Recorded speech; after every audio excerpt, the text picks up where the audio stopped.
টুর্নামেন্টটি সফলভাবে আয়োজন করা এবং আজকে ফাইনাল পর্যন্ত নিয়ে আসার জন্য জাতীয় ক্রীড়া পরিদপ্তরের দায়িত্বশীল যারা ছিলেন সকলকে ধন্যবাদ জানাই।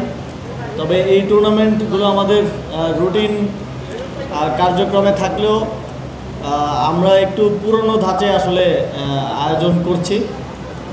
এই ধরনের আয়োজনগুলোকে আরও বেশি এঙ্গেজিং করার সুযোগ আছে, আমরা সেগুলো নিয়ে কাজ করব যাতে। আর এইটা ওইটা না, কাপড় ধোয়ার একটাই সলিউশন, চাকা অল ইন ওয়ান।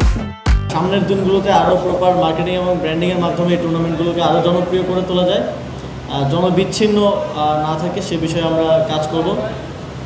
এবং এই টুর্নামেন্টগুলো আরও যত বেশি বৃদ্ধি করা যায়, আমাদের ট্যালেন্ট হান্টের জন্য একদম গ্রামীণ কিংবা অলিগলি থেকে প্লেয়ারদেরকে জাতীয় পর্যায়ে খেলার সুযোগ করে দেওয়া এবং সেখান থেকে তাদের যাদের মধ্যে ট্যালেন্ট আছে তাদেরকে ভবিষ্যতেও এক জাতীয় দল কিংবা ক্লাব পর্যন্ত খেলার একটা পাথওয়ে রোডম্যাপ দিতে পারাটা, এই চ্যানেলটা তৈরি করাটা, এই ফুটবল ইকোসিস্টেম তৈরি করাটা হচ্ছে এখন আমাদের অন্যতম লক্ষ্য। আপনারা জানেন যে ফুটবল, ক্রিকেট সহ সব স্পোর্টসে আমরা বিকেন্দ্রীকরণ নিয়ে কাজ করছি।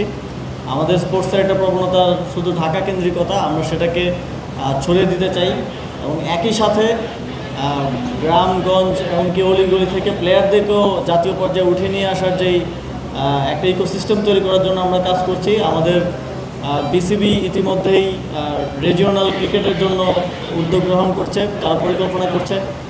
বাফুফের রিজিওনাল ফুটবল নিয়ে কাজ করবে এবং আপনারা জানেন যে আমরা ইন্টারন্যাশনাল ম্যাচ আগে যে জায়গাগুলোতে আয়োজন হতো আমরা সেটার পরিধিও বৃদ্ধি করার চেষ্টা করছি।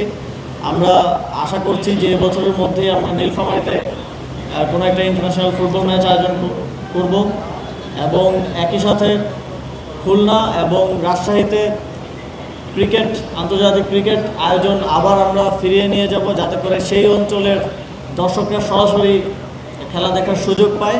আমরা এভাবেই বিকেন্দ্রীকরণটা একটা বাস্তবিক রূপ দিতে চাই, শুধু মুখে কথা বলার মধ্যে না, আমাদের কাজের মধ্য দিয়ে আমরা সেটা প্রমাণ করতে চাই এবং এক্ষেত্রে আপনাদের সকলের সহযোগিতা এবং অংশগ্রহণ কামনা করছি।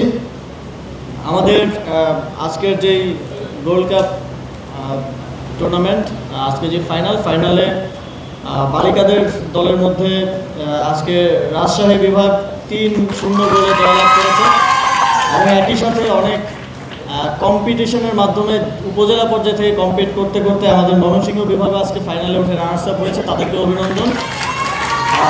এবং আপনাদের প্রতি আহ্বান থাকবে আপনারা এই আপনাদের অধ্যাবসায়টা, এই পরিশ্রমটা জারি রাখবেন এবং ভবিষ্যতে আপনাদেরকেও আমরা আমাদের যেই নারী ফুটবল দলে দেখতে পাবো এই প্রত্যাশা করছি।